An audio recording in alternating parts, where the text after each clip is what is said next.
operating a live camera we have out that shows this pond area. So thank you very much. And you can get to that live camera as well as 3 of our other live cameras by going to our website at www.bear.org. I would also like to give a shout out to our moderators and just take a moment to recognize one that we actually lost yesterday. So a moment of silence for him for 1 second, and just kind of recognizing all of the time that this particular moderator put in. I believe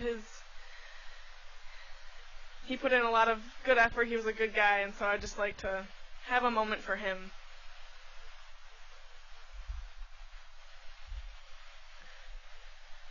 All right. It is a beautiful day here in Ely, Minnesota. And right now we have a staff member who is out in our enclosure. Her name is Heidi, and we call her Mom Number 1. And we call her that because she, right now, is trying to get down our yearling Holly Bear, who is over to the far left. And she was taking a little snooze. Oh, there she is. PTZ driver. Holly Bear is coming to the left of the pond. There she is. She was taking a little snooze in the white pine, which we have been finding she does very frequently around this time. Now, Holly Bear is our newest addition here at the Bear Center. And she is only about 19 months old, so she's not full grown. We actually weighed her yesterday. She's about 96 pounds. And so she's at a good weight right now. That's a very healthy weight. And she came all the way from Arkansas. So we received her. Whoo, sorry, there's a bug flying over my head. Whoo, okay. So we received her in December 27th of 2013. And she was wild born, so she was born in the wild in Arkansas and separated from her mother by a forest fire. And they tried to rehab her to make her releasable into the wild. However, she was deemed unreleasable, and she really did not have very many options once an animal is deemed unreleasable to the wild. They need to find a forever home, or their other outcomes are pretty grim. And so the North American Bear Center gladly received her in December. And as you may imagine, Arkansas in December and northern Minnesota in December are quite different places.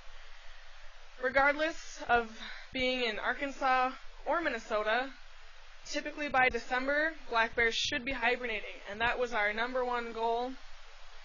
Even though when we received her, she did have some infections and a skin condition, our vet advised us to get her into hibernation, which we were successful in.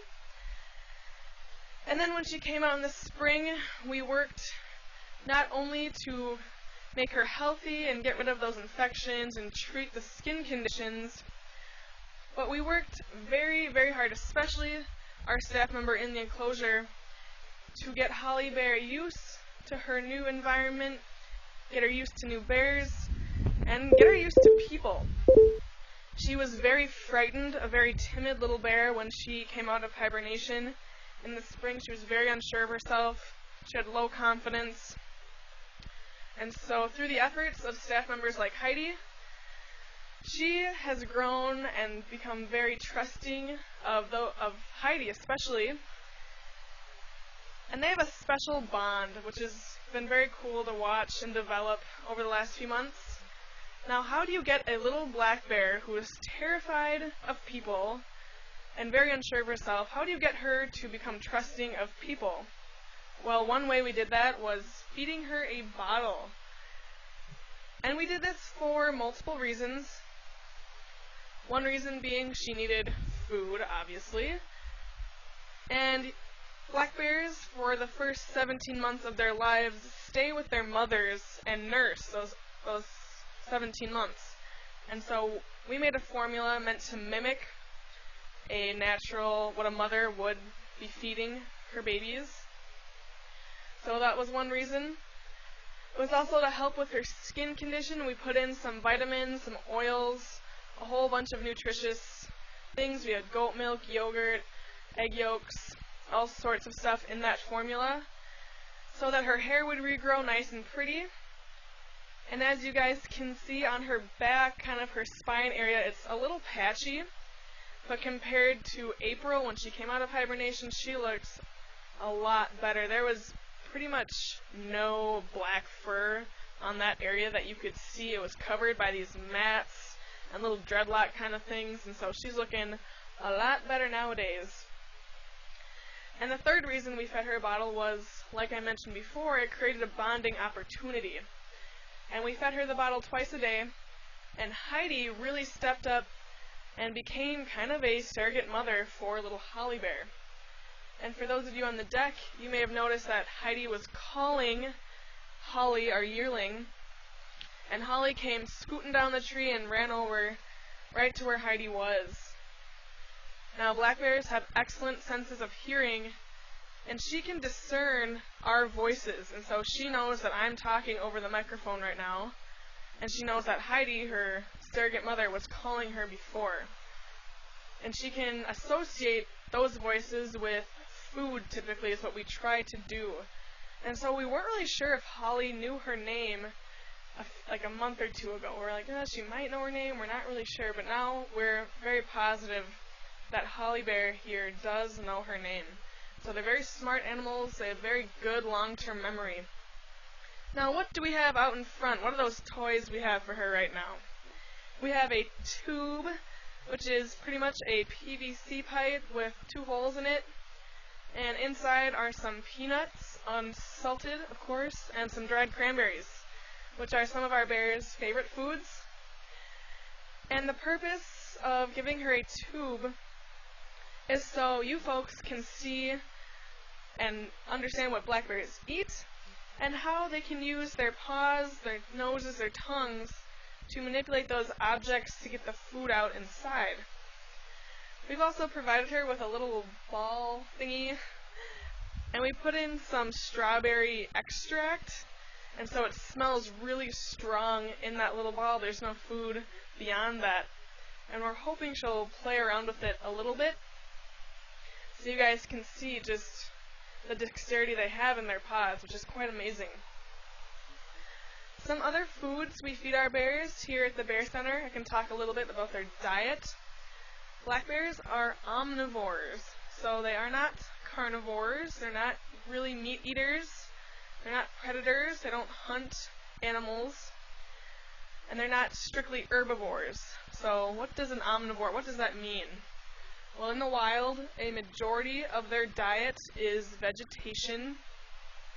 And one of their favorites here is white clover that we have planted out in front of the pond and kind of behind it. All of our bears love to eat that and chow down occasionally, or many times, I would say, throughout the day. They also eat grasses and leaves and flower parts. Another one of their favorites in the wild are berries. And fruits are very important when they're trying to pack on the pounds before hibernation. And they eat pretty much all types of berries. We have some wild foods planted out and about in our enclosure. We have choke cherries, we have some strawberries. A staff member and Heidi, the girl who was out calling for Holly, she actually picked some wild strawberries for our bears and fed them. And we tried to give Holly some wild strawberries, but she wasn't really having it. She was like, I don't really want that. I think I'll pass. And each of our bears do have different food preferences.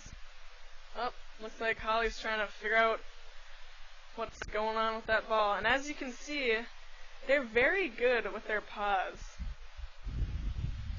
I think she figured out pretty quick that there's not actually food inside, though. Anyway, bears, vegetation's number one. They love berries, and they also rely heavily on nuts, especially in places like Minnesota, where the growing season is very short and the fruit and food availability is very limited. And so hazelnuts are very important for black bears in Minnesota. And those are the main components. That's 90% of what a black bear eats. and only about 10% of a black bear's diet is protein. And a majority of that protein comes from bugs. So usually ant and bee pupae are where black bears get a majority of their protein. They are opportunistic animals, and so let's say they're foraging for some berries, and they like I mentioned before, they have a very strong sense of smell, and they are one of the few animals that actually can detect and kind of smell a little bit fawns that haven't stood up yet. I actually just read that. And so black bears can actually smell that scent, which most other animals cannot smell. And if they smell it, let's say they're foraging for berries and then get a whiff of it, they will eat that fawn. But they won't go out of their way. They won't hunt or stalk any animals or prey. Another example of when they would eat raw meat, let's say there's a wolf kill, so let's say a wolf left some remains. There's documentation of bears eating some of that raw meat, but other than that, they really don't eat raw meat at all. Most of their protein comes from nuts and bugs. And so here at the Bear Center, what we feed our bears in the morning, they usually get a head of romaine lettuce, along with some carrots and usually an apple. And we feed them a raw egg in the shell to get their protein. And it's funny, a lot of people have myths about bears that they're these big ferocious animals, big claws. And they are very strong animals, but they're also very delicate animals. And when we feed them their egg, they'll take it in their mouth without cracking the shell. And each of our bears eats it differently. So one of them, Lucky, which I'll talk about him in a little bit. He's our 7-year-old male, and he'll take the egg and put it on the ground between his two paws, and take one paw and just crack it ever so slightly to get the yolk and white out inside. And so they're very strong animals, but they can also be very delicate and deliberate animals as well. So that's where we give them their protein. And then we have 3 enrichment opportunities like the one right now, where we usually give them a toy of some sort with usually some nuts, usually peanuts in or out of the shell, or Brazil nuts are another favorite of our bears, with some sort of fruit, whether that be fresh or dried.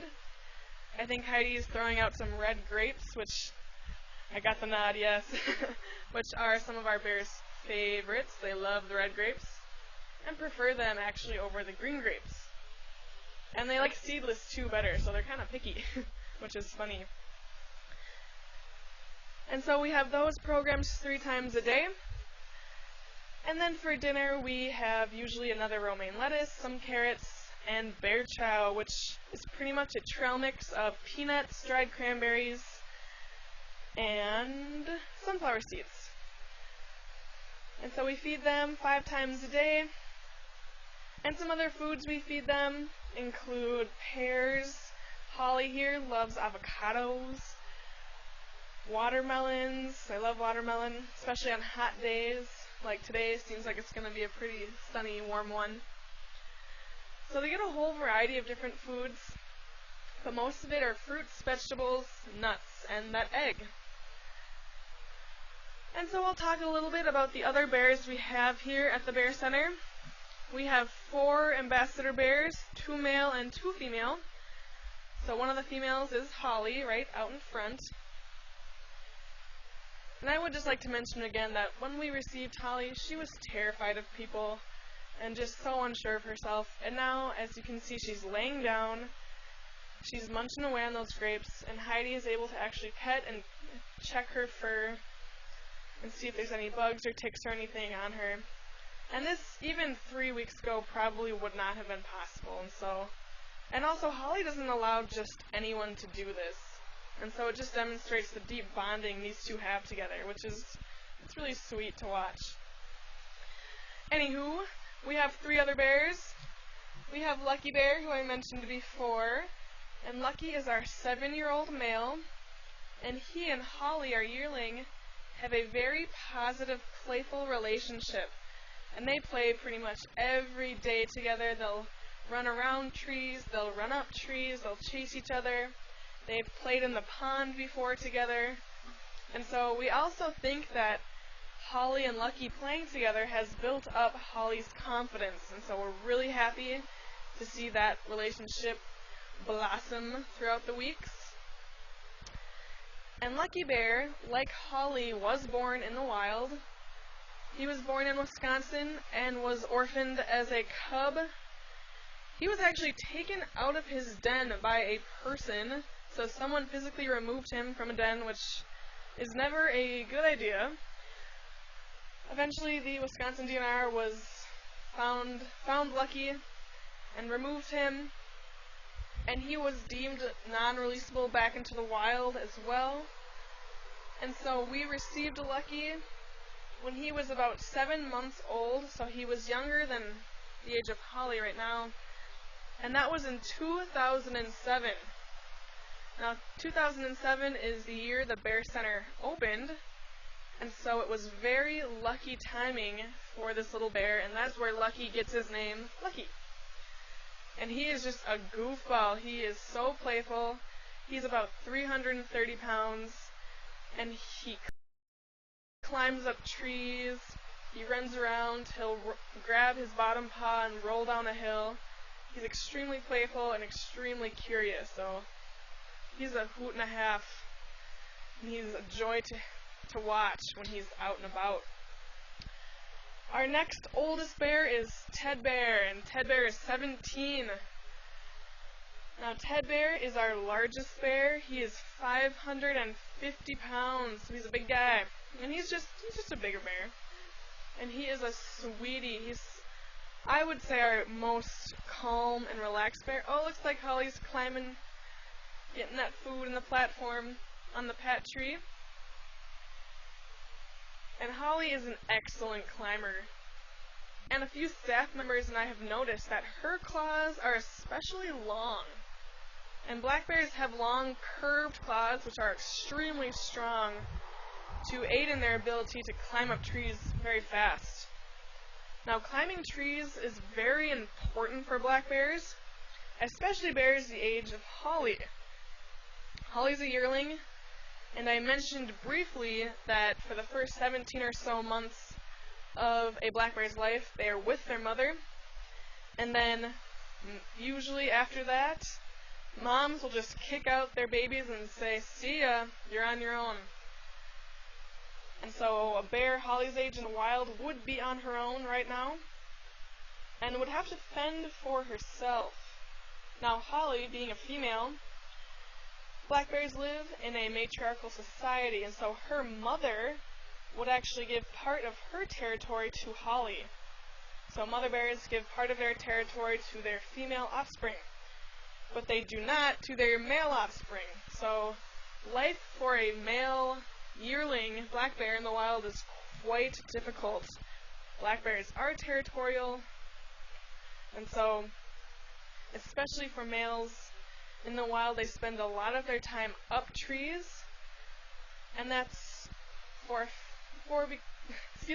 few reasons. Most of the time, other bears will chase up yearlings up a tree because yearlings don't have a territory, they don't know where the food is, they're still getting their bearings. And so other bears who are more situated will chase little yearlings that are smaller than them out of their territory and usually up a tree. Another reason bears spend a lot of their time up in trees is because it is their biggest defense mechanism in the wild. I don't think there are any other predators or other large animals that climb trees as well as bears. And so that's how they've survived for millions of years. The more timid bears have passed on their genes, and that is how they survive. And that is why black bears are so very timid, and why they're excellent climbers. And so if you see a bear in the wild, usually if you just clap your hands or yell, or we suggest shake a plastic bag, it'll run right up a tree because, like I mentioned, it is their biggest defense mechanism. Climb first, ask questions later. And Holly Bear is an excellent climber. Anyway, I was talking about Ted Bear. He is 17, 550 pounds. Ted does not climb trees anymore. He's getting a little older. And he is actually not out right now. And what I mean by out and in, we have 2.5 acres in this large enclosure. So what you guys are looking at is our 2.5 acre enclosure. We then have 4 separate pens for each of our 4 bears. And they are about the size of a 2-car garage. And so Ted right now is under our vet supervision, and he's just taking a little break right now. He's having some paw issues, and so our vet advised us to just let him take a little rest for a little bit. So he's just chilling in his pen for now. And like I said, or I was saying before, Ted is just the sweetest bear. He's so calm. I think it's arguable that he likes people more than other bears, so he's just a sweetie. And he and Honey, our 4th bear we have here at the Bear Center, have a similar background. Ted and Honey is our 18-year-old female. She is our oldest bear here. And she is also our cinnamon phase black bear. So we'll be letting her and Lucky out in about 10-15 minutes. And so hopefully she'll come on down and you guys can see her beautiful coat. It's like a reddish, it's like a cinnamon color. And only about 5% of bears in Minnesota have this cinnamon phase color. And she will have that for her whole life. And many people say, oh, she must be part grizzly or part brown bear. But no, she's in fact 100% North American black bear. But she just happens to be cinnamon in color. But her and Ted, they were both born on a game farm in Wisconsin. So they were both born in captivity. They were then purchased by a private party and lived there for the first 10 years of their life, 10 or so years of their life. They could no longer keep these bears, and so they obviously could not be released into the wild. They needed to find a permanent home, and so we received them in 2007 as well. And so Lucky, Ted, and Honey all came to us in 2007, the year we opened. And Holly Bear here came in 2013, right at the end of it. And those are our 4 bears we have here at the North American Bear Center. And for those of you on the deck and our PTZ driver, it looks like Holly is standing on our rock den. And that is a pretty good example of what a bear den looks like. I have actually seen dens a lot smaller than that. And so our bears, this den has not been used since 2008, I believe. And all of our bears here do hibernate. We also have a window den, which is down below. And if you go down to our viewing windows, it's to the far left, and you can actually look inside. Thus the name window den. And so these are 2 examples of denning areas we have here at the Bear Center. Otherwise, those 4 separate enclosures I mentioned before each have a separate little denning area as well. Now, hibernation is pretty interesting in black bears, and it somewhat depends on where they are regionally. So, like Lucky, who is from Wisconsin, it's a colder climate in Wisconsin than, let's say, a bear from Arkansas, where Holly is from. And North American black bears are found throughout North America, so there are populations in Mexico, throughout the U.S., and up into Canada. There's none in Hawaii, though, unfortunately, so no black bears in Hawaii. However, in North America, they're very populous. And so a bear, let's say Lucky, born in Wisconsin, he would hibernate a lot longer than a bear found in Florida. And that is because there's a lot greater food stress in places like Minnesota. Our winters are very cold, and by October, there's not a lot to eat. And so bears, like Lucky, he went into hibernation in October and slept all the way through winter and came out in the spring. Now, Honey, our 18-year-old cinnamon phase female, We suspect that she has southern genes because she only hibernates probably 3 or 4 months a year, so significantly less than Lucky. And she went into hibernation, I believe it was December 1st, actually, so pretty late. And so we suspect her genes are more southern. And it will be interesting to see when little Holly Bear hibernates. And you may be thinking, well, she's from Arkansas. She'll hibernate probably less amount of time. It's warmer there. But she may actually have some Minnesota genes. And that is because in the 70s, early 70s, Minnesota actually traded black bears for turkeys, for wild turkeys with Arkansas. So Arkansas had a very low black bear population. They were very concerned. And Minnesota has had a very good black bear population. We have about 20 to 25,000 black bears. So very good population size. And so we gave them some Minnesota black bears. And in return, we got some Arkansas wild turkeys. So we have turkeys in Minnesota that have southern genes. And Arkansas have black bears with Minnesota genes. And so she may actually have Minnesota genes and may hibernate very early and hibernate very long. So it'll be very interesting to see. Overhibernation is also when mother bears have their cubs. So January, which may seem like an odd time to have cubs, it's typically the coldest month of the year. But no matter where you are, black bears are born in January, and mothers are awake. That's a question we get a lot, is if black bears wake up during hibernation. And they do move around a little bit, but especially mothers, they are awake for the birth of their cubs.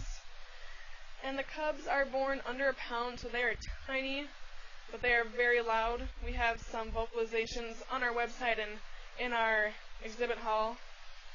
Actually, when you come down the stairs from the observation deck on the wall, there's some really good vocalizations of cubs. They squall, they moan, they actually hum when they're content. So when they're nursing, they'll give this really kind of interesting humming noise. So they're extremely loud. And they have to be loud because they need to communicate with their mother, especially in January when they're in the den, especially in Minnesota when it's probably pretty cold. They need to say, "Hey Mom, I'm cold, I'm hungry, I'm uncomfortable." And so they're very vocal animals. Alright, well, thank you guys for joining us for our 11 o'clock program. And thank you to our worldwide volunteers and listeners, wherever you may be. Thank you very much. These broadcasts would not be possible without you guys, so thank you. I would like to mention to our folks here that we are open until 7, and the pass you purchased is a full day pass, so come and go as you want. We have 2 more enrichment programs, one at 1 o'clock and another one at 4. We will most likely be letting out Lucky and Honey in about 10-20 minutes, so if you stick around, we'll try and get those guys out in front. Otherwise, thank you all for visiting, and I hope you enjoy this beautiful day in Ely and at the North American Bear Center. Thank you very much.